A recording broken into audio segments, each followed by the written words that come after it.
Everyone, welcome to episode 24 now of The Bottom Line. As always, I'm joined by my co-host Syed. We have another very special episode for you guys today. As always, we're going to kick things off with our tech update from Syed. Syed's also going to dive into his personal checklist for what he looks at when identifying a good altcoin project. We're going to briefly touch upon the crypto conference that was held over in Miami over the weekend. And we're also going to shift focus to the market, tracking things that we want you to keep an eye on, as well as Yellen's apparent backtrack on keeping the interest rates low. And we're going to conclude this episode recapping our stock picks for last week and giving our picks for this week. And we also have an announcement to make in the conclusion of this episode, so you definitely want to stick around for that one. With that being said, Syed, the floor is yours for the tech update. Okay, everyone. Hope everyone's doing great. It is a humid day, so hopefully you're staying inside and not getting sunburnt out there. And if you are outside, then make sure that you have your sunscreen on and that you're hydrated and all that. But to get started with the tech update, not a lot of stuff happened, but there are a few things that I wanted to highlight. So a Japanese company called Fujifilm, simply known as Fuji, right? It got hit by a ransomware attack, and it shut down parts of its network. This happened on June 2nd. And again, ransomware is a major theme that we cover every week because these are attacks happening. I'm not going to go into too much detail as to what happened, exactly like how the attack happened. You can always read the article, which I'll leave in the description below. But basically, they were they're carrying out an investigation into possible unauthorized access to its server from outside the company. And as part of the investigation, the network is partially shut down and disconnected from the external correspondence. That's what they said in a statement. Again, you can read the article in the description below to find out more, and I'll keep you all updated next week once there's more developments on this. Next up, the New York metro system, it got impacted by a cyber attack. So a hacking group believed to have links to the Chinese government penetrated the Metropolitan Transportation Authority's computer systems in April, exposing vulnerabilities in the vast transportation network that carries millions of people every day, right? And the hackers did not gain access to systems that control train cars, and rider safety was not at risk, transit officials said. But this did happen though, and this happened in April, but this article got released this past week, so I guess they released it late, but this is something to keep an eye on. Again, the breach was the third and most significant cyber attack on the transit network, North America's largest, of course. Well, for those of you that have been in New York City, it's the largest metro system in North America, right? So the hackers are targeting it, and this just goes to show that cyber attacks are the cyber criminals are they're trying to target every single sector out there, whether that's healthcare, cybersecurity, tech, or even government, right? And we saw that with the pipeline as well, right? The Colonial Pipeline one. So yeah, just goes to show nothing's safe right now, and for everyone to stay safe, for governments to stay safe, they need to be on top of their game. Now moving on, another ransomware, and this time it's this ransomware disrupted the largest ferry service in Massachusetts. So the ransomware actors have disrupted the largest ferry service operating outside of Massachusetts, so around the Boston, New England area, and this basically disrupted passengers and commercial traffic.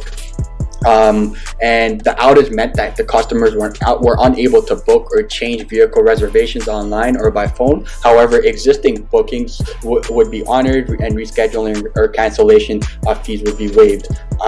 And one thing to note, thank goodness, but there's no impact to safety of the vessel operations, as the issue does not affect the radar or GPS functionality. So that's a good thing. And scheduled trips to both islands continue to operate, although customers may experience some delays during the ticket processing. Again, it didn't impact them. It didn't impact them in their service or anything. But as we can see here again, that nothing's safe out there. If you're on the internet, you're prone to these attacks, and that's why your security has to be on point. Another security event that happened was a 0-day vulnerability in WordPress's plugin, and it's under active attack. And I talked about another WordPress attack that happened a few episodes back, and this is just the development on that. You can read the article in the description below. But WordPress again is another one where like their plugins aren't safe, and they're always under 0-day attacks. Once again, a 0-day attacks when like it just happens instantly, and you gotta act on the fly. Your security has to be ready, and you just gotta act unexpectedly. Like you're not expecting, and it just comes. So yeah, that's something to look out for, especially for those of you that use WordPress and have use WordPress plugins. Next up, not for all of us social media users, you may or may not know, but Facebook and Instagram will now let all users hide likes on the post. This update rolled out recently, and they're giving all users the option to hide public likes on their post, potentially appending a core dynamic of the social media platforms where like counts are seen as a sign of a person's influence, right? So just something I thought our viewers would want to know.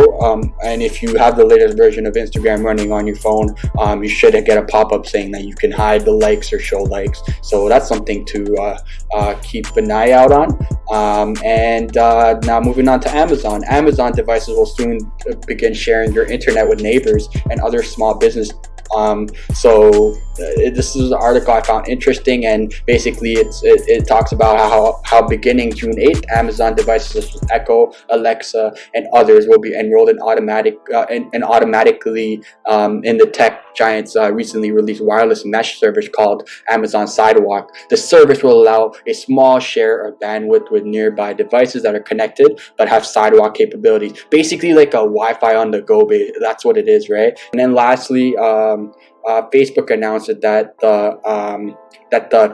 as we mentioned before, that Donald Trump's Facebook account got banned, right? They recently announced on June 5th that they're going to impose a 2-year ban on Trump's account. So till 2023, I believe. But yeah, that wraps up the tech update for this week, and I'll have more to come next week. You were going to talk about your personal checklist when identifying which altcoins have a lot of potential that you look at before investing in.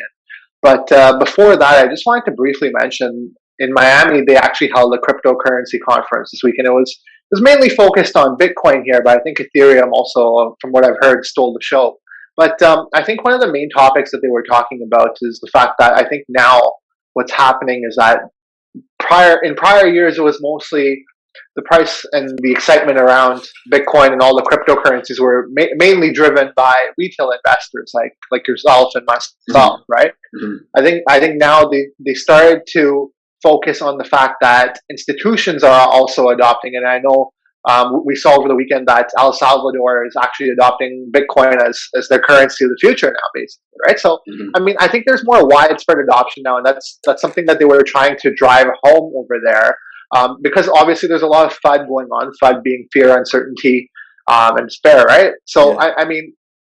I think they did a lot to dispel that notion. They also briefly mentioned the fact that Elon Musk is having obviously a lot of influence really on cryptocurrencies. I know during the conference he tweeted the broken heart emoji, and Bitcoin's price started suffering as a result, right? So yeah. I think where we're at right now is that we're at the stage where, okay, the celebrities can come in, start driving the price up. I think Floyd Mayweather, I believe it was, showed up in an Ethereum shirt. So, I mean, I think you have a lot of celebrity endorsement, which drives price action. And whenever they say something negative about it, it seems like the market just throws up, right? So I think the next stage in the development of crypto as an official asset class is that it shouldn't react to celebrities endorsing or disparaging what the cryptocurrencies are all about, right? So I think that's what the main purpose of the conference was, really to drive awareness on the actual technology piece instead of it just being looked at as like a meme, like a Dogecoin.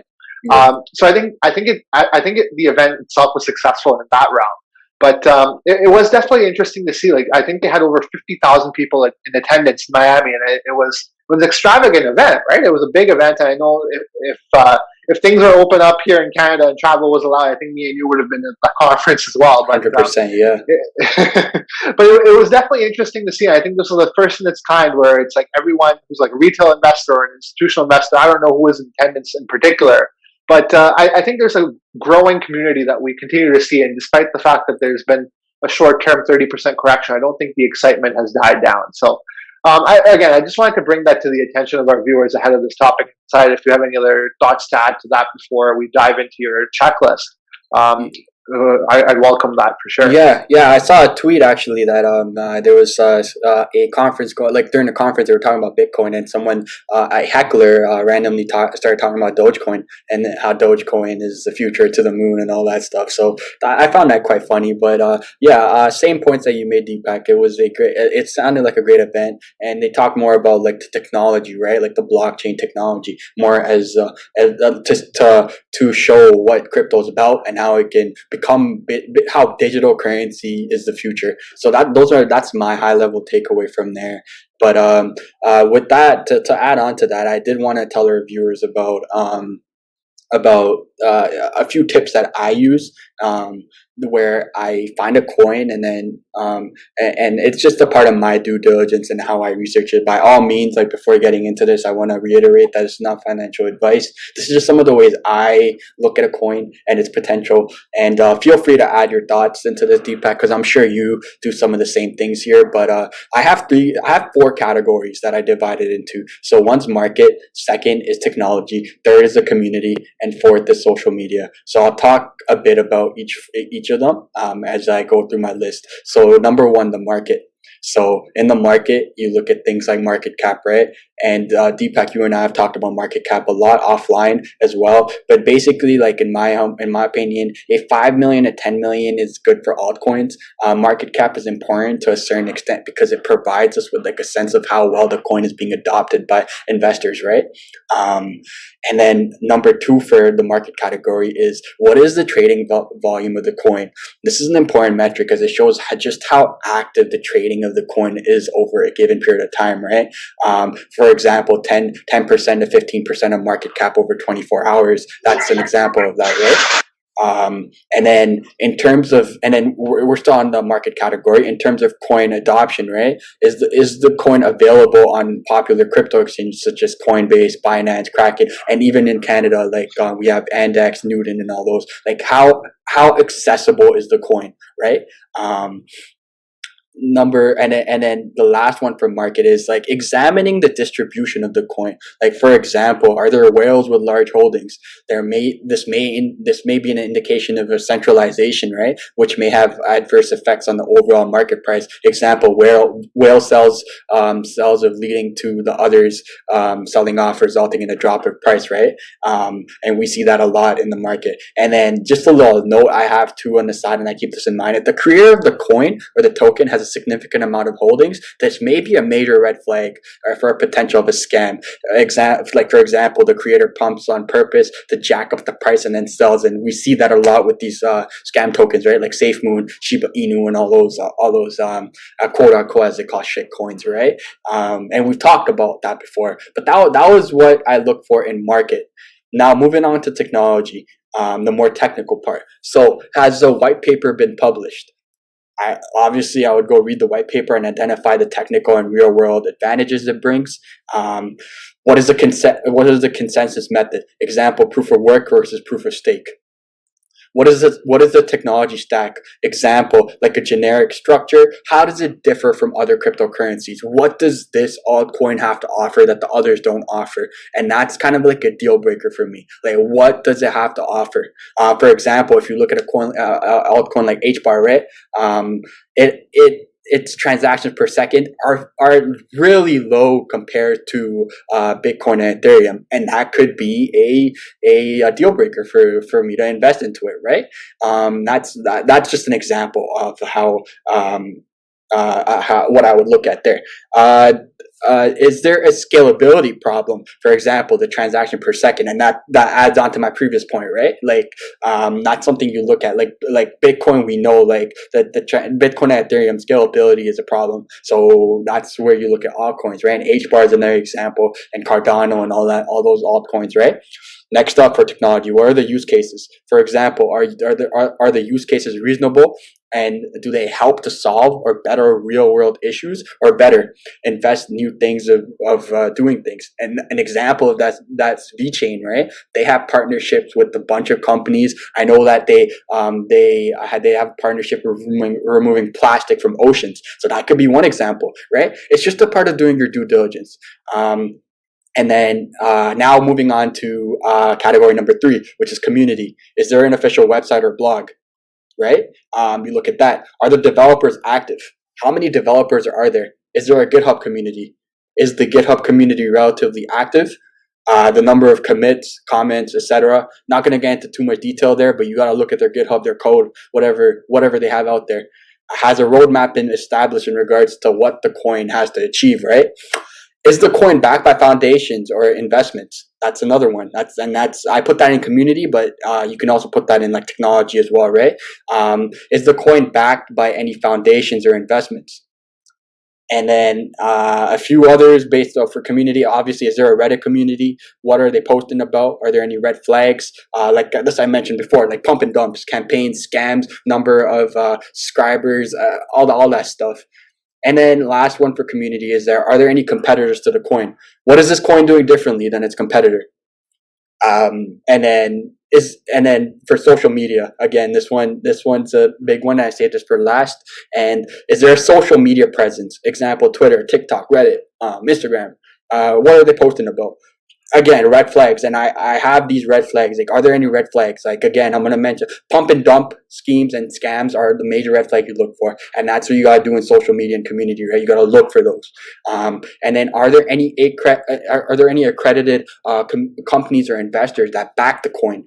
For example, businesses accepting the coin as a payment or a use case.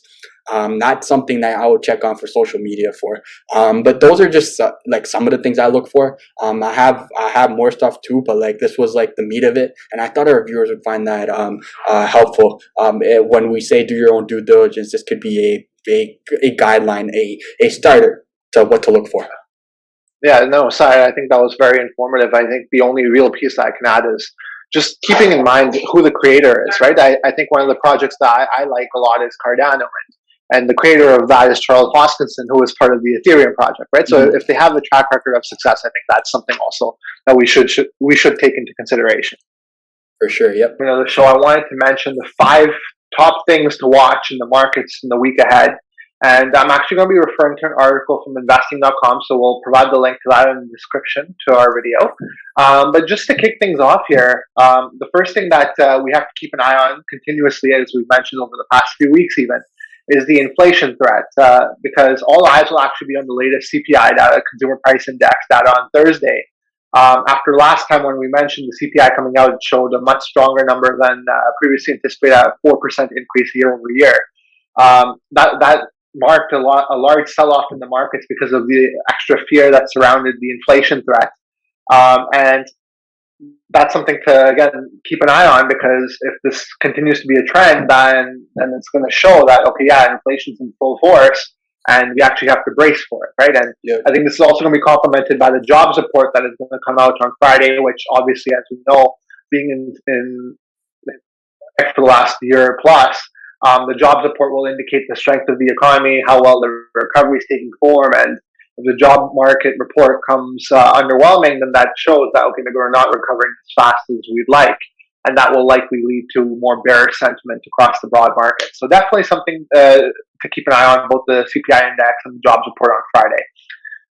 The other thing I wanted to mention here in this article is obviously the meme stock frenzy that's going on. So I know, Syed, you posted on our TikTok page on the AMC short squeeze that was going on this week. Obviously, on Friday, there was a little bit more of a sell-off that occurred. But again, AMC itself is going up and down like crazy. To the moon. It's hard. To the moon, exactly. At this point, fundamental technical analysis won't work on the stock. The price is very irrational right now. If you get it on the right time, you can make sizable gains, obviously, but you catch it too high up and you could be left holding the bag. So definitely, if you want to partake in this frenzy, make sure you don't take too large of a position. Obviously, manage your own risk. And just be cognizant of the fact that this was a $10 a share company before the short squeeze. It's currently sitting at over $40. hit over 70 at one point. So again, like, you know what your baseline is, and size your positions accordingly, right? So definitely keep an eye on that. Personally, I do think that the short squeeze might have a little bit more to go here, just because I think the sentiment hasn't shifted yet, and obviously the shorts have to cover, and we'll see how it reacts. Right? Obviously, it could just go right back to 10, or it could go to 200. We just don't know at this point, right? So again, if you want to partake, make sure you know your risk tolerance and don't invest more than you're willing to lose, right? So that's all I'll say about that. We also mentioned the infrastructure deal. So market participants, as usual, will be closely following negotiations that are occurring between the Democrats and the Republicans in Washington over President Joe Biden's proposed $1.7 trillion infrastructure deal. Transportation Secretary Pete Buttigieg, I believe I'm mispronouncing that name, my apologies, had said that the White House sees Monday, when Congress returns from a one-week break, as a critical date to see progress in these talks. Expectations of government spending on infrastructure have already boosted our value stocks this year, particularly in industrials and the material sectors, which have both gained around 20% since the start of the year, against a 12.5% gain for the S&P 500. So that sector is vastly outperforming the market on the heels of this anticipated infrastructure deal. Obviously, if there is a hiccup in this, then they could see a pullback, but all signs point to this deal materializing. But again, while it may be probable, it's not definitely a surefire thing. So definitely keep your eyes on it. And we're awaiting more news from Washington with regards to this. So again, keep your eyes out for this, and we'll provide more updates as we hear more as well. The next thing I wanted to talk about is the European Central Bank. So they're actually meeting on Thursday and will release its updated growth forecast for 2021 and 2022. And policymakers will actually debate whether to prolong their support for the Eurozone recovery through emergency stimulus, much like we saw in the States, which is a decision that will hinge on how strong they believe the region's economic recovery is. Just from a glance here, I see that the COVID cases are actually ticking upwards again throughout Europe and the UK. So again, I think there are some concerns around that, despite the fact that the vaccine rollout has been largely successful. If we do see an uptick in these COVID cases, again, as a percentage, there might be some sort of restrictions being inputted again, right? So obviously the restrictions will slow down growth. But again, it's going to be interesting to see what the European Central Bank has to say, because they usually do have a good pulse on the market. So again, if you want to keep your eyes out on this, Europe is obviously one of the key figures in the economy, in the broad economy, right? So obviously you want to pay large attention to this as an overall investor, just to know what's going on from a macroeconomic standpoint, right? So again, keep your eye on that. And then obviously the UK is also going to pay close attention to Friday's figures that will come out on monthly GDP growth, so month over month.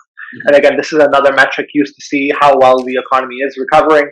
And again, this in conjunction with ECB's guidance will give us a better picture on how Europe really sees the next few years panning out, right? So again, these are all different things going on. Some are more short-term implications, like the meme stock frenzy. Some have more long-term implications, like the European data, right? So again, as an investor, you want to know what the short-term and long-term trends are, both on a macro and microeconomic level. So again, keep your eyes peeled and be sure that you know what's going on before you make any investing decisions, especially for the long term, because if you are a long-term investor, then your initial entry price is very important. So again, keep all of this in your back pocket, and as soon as we find out more ourselves, we'll be the first ones to share this with you on our Bottom Line social media pages and on our weekly podcast episodes.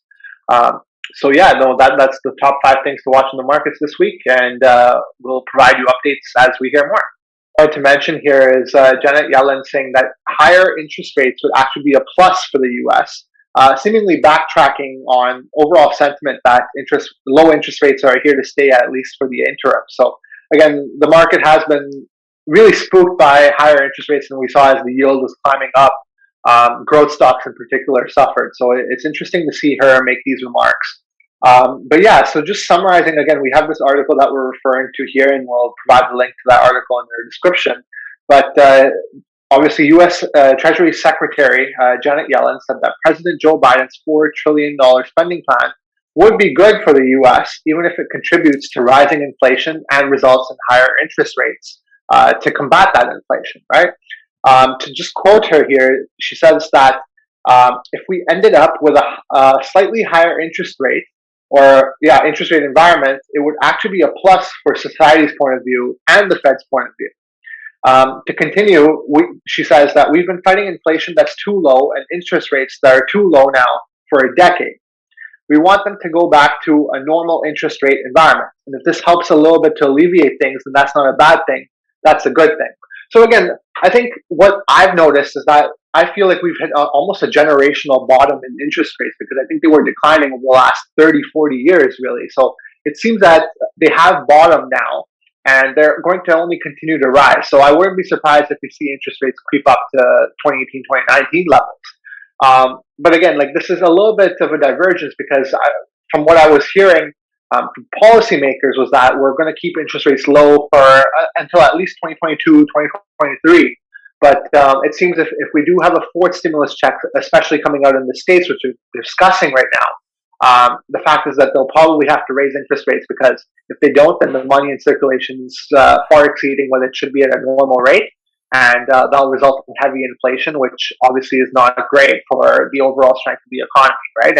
And obviously, with salaries not rising in in the same degree as consumer price index would suggest for these consumable goods that we buy on a day-to-day, then obviously our purchasing power as individuals goes down. So definitely something we want to keep our eyes on here. The interest rate is something that, as an investor, you should definitely keep your eye on, because as an investor, you also want to see what's going on in the bond market, right? And the interest rates obviously have a huge impact on the bond market, and by virtue of that, will have a big impact on the equity market. So again, this goes back to our earlier segment that we just finished talking about here, but you want to know what's going on from a macro level perspective to see how that might impact either sectors or asset classes, such as equity stocks, right? So again, keep this on your radar.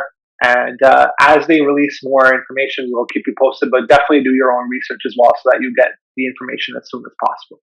Last segment of this week's episode here, we wanted to recap, first of all, last week's stock picks. So going first here, I mentioned silver as really a hedge to inflation, because silver does extremely well in periods of high inflation. So from a short-term perspective, it did see a little bit of a drop here. Opened the week at around $21.45 and closed the week at $21.23. So again, not much of a drop here, maybe max 1%. I think it's a little bit less than that. So it is relatively stable for now. Again, I think this is more of maybe not a week-long or 2-week-long hold. I think it is more so of a month, 2 months, 3 months type of hold. But again, this is a stock that will benefit if we do see more and more inflation. And as I mentioned, CPI index is coming out. If that indicates that more inflation is here to come, then silver is definitely going to benefit just as an asset class itself. So keep your eyes out on this chart. Thanks, Deepak. And my pick for last week was a coin, and I talked about Kusama. Once again, to recap at a very high level, before looking at the chart, it's basically a self-described as Polkadot's wild cousin. And I talked more about this in our episode last week, so be sure to check out that segment. But to look at this chart, so let's look at it 7-day, just to show you all how it did. And again, crypto is really volatile, as we always mention, but it's up 3.31% right now. And as you can see, last week it started at $314, and now it's at $406. So it did do really well, but I see this coin as a long-term thing, because I see it going down just by looking at this chart. Crypto, you can never be too sure, right? But this just goes back to our the previous segment that we had regarding what to look for when you're investing into crypto, right? So we would just come here and look at its market cap and all that stuff, and like its market cap is still pretty, like, it's 3 billion, so it still has more ways to go. So and obviously it's self-described as Polkadot's wild cousin. So I believe that its blockchain and its foundation are are going to lead it in the right direction going forward. The price is kind of high right now per coin, but who knows? Maybe a year from now it could double, right? And just for our viewers, like just to apply the stuff that I talked about in finding a crypto, CoinMarketCap is a great site. So here you can read about them, the coin. So here we can read about Kusama. We can find out what makes it unique, and then they have a bunch of resources here about talking about the coin. And the websites, their white papers, etc. So another great resource that I would use. But moving on to our stock picks for this week, and I'll go ahead and talk about my pick. So I'm staying with the short squeeze theme right here because Wall Street bets, they're the best. I'm just kidding. But this was surprising to me because I thought Build-A-Bear was long gone, like they were bankrupt or something, but they're still around, and they are a candidate. The short squeeze and Wall Street bets are targeting them as a major company, right, for the short squeeze. So as you can see, just looking at the 1 month, May 7th. So just a month ago, it was at $7.93, and now it's all the way up to $16.74. Like, Build-A-Bear still exists? That's my question, right? But apparently it does, and it's the target of Wall Street bets and short squeeze. So once again, like, this is a short squeeze play, and just like AMC, GME, very volatile. Don't invest into this without doing your due diligence. Don't invest blindly into this thinking you'll go to the moon, because it's a pump and dump type of thing, right? And it's really risky. So yeah, do your own due diligence and keep an eye out on Build-A-Bear for this week, as it could go to the moon. It could take you to the moon. But yeah, I'm gonna throw it back to Deepak so you can talk about his stock pick for this coming week. My stock pick's actually quite a little bit different than Build-A-Bear Workshop here. So I'm actually going to be talking about Dominos Pizza, which is really we mentioned inflation being a threat again in this week's episode. We've talked about it in previous episodes as well. But I wanted to give a pick really that's like it's independent of inflation, regardless of what happens here. The restaurant industry, especially fast food, is very protected because even if food prices rise up here, maybe fine dining suffers, obviously, but pizza, really, I think everyone's going to have pizza in any economic landscape, right? It's really the cheapest meal you can really find here that fills you up. So, I mean, I think this is a strong, durable business, excellent management team, and you can see, like, let's even look at the last 6-month chart here, Syed. From January or December, where it starts, $384 a share. It had a little bit of a dip in March to about $330, and since March it's up 30%. So I mean, to see 30% growth from really a value pick here, and this business has been around for a long time, $17 billion market cap. It's really tremendous to see these kind of growth numbers from a well-developed and durable business like this. So I think, again, if there is more inflation to come, silver is definitely one asset class to look at. And then the restaurant industry, especially fast food, is going to be very durable. So I have mentioned Domino's here, but there's a lot more out there. Like there's McDonald's, there's Chipotle, there's so many. Starbucks is another one that comes to mind. But there's a lot of them that you can Starbucks choose from. right here. Right, exactly. So again, the restaurant industry is going to be very durable, I think, regardless. So again, if you're an investor that doesn't like to take on much risk, definitely keep an eye on this sector, if not this stock, as a long-term holding in your portfolio. Good stuff. Yeah, this made me hungry. I'm gonna get Domino's tonight probably.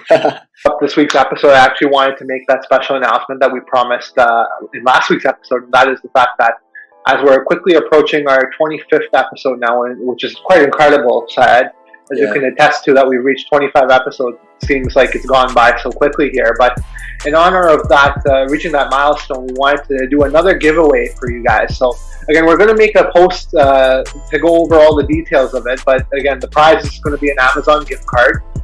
So definitely keep your eyes on that, and we'll actually be making a post by tomorrow detailing what you will need to do to enter the giveaway. And we're really excited to have you all participate.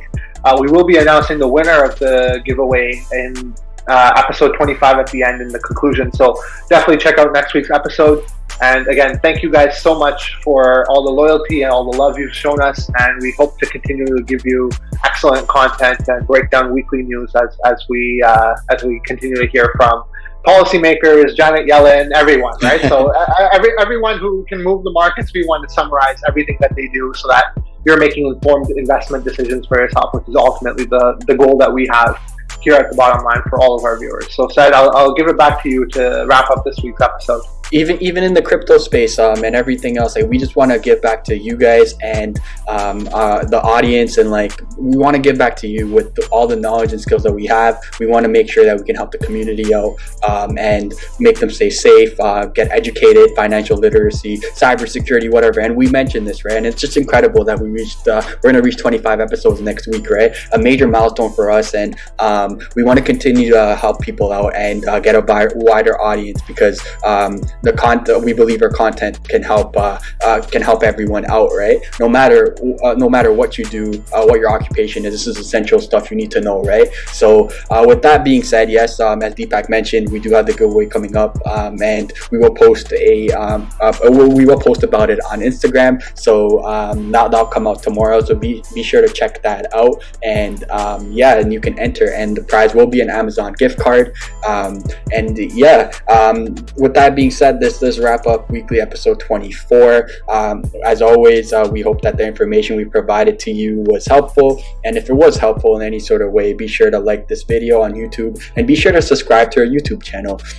And for those of you streaming the podcast, thank you very much for your love and support there too, and also all the love and support you all show on social media as well. With that being said, I myself, Syed, and my co-host Deepak would like to thank you for tuning in, and we will talk to you guys next week and announce the winner of the giveaway that we're going to be posting. Have a great day and great coming week ahead.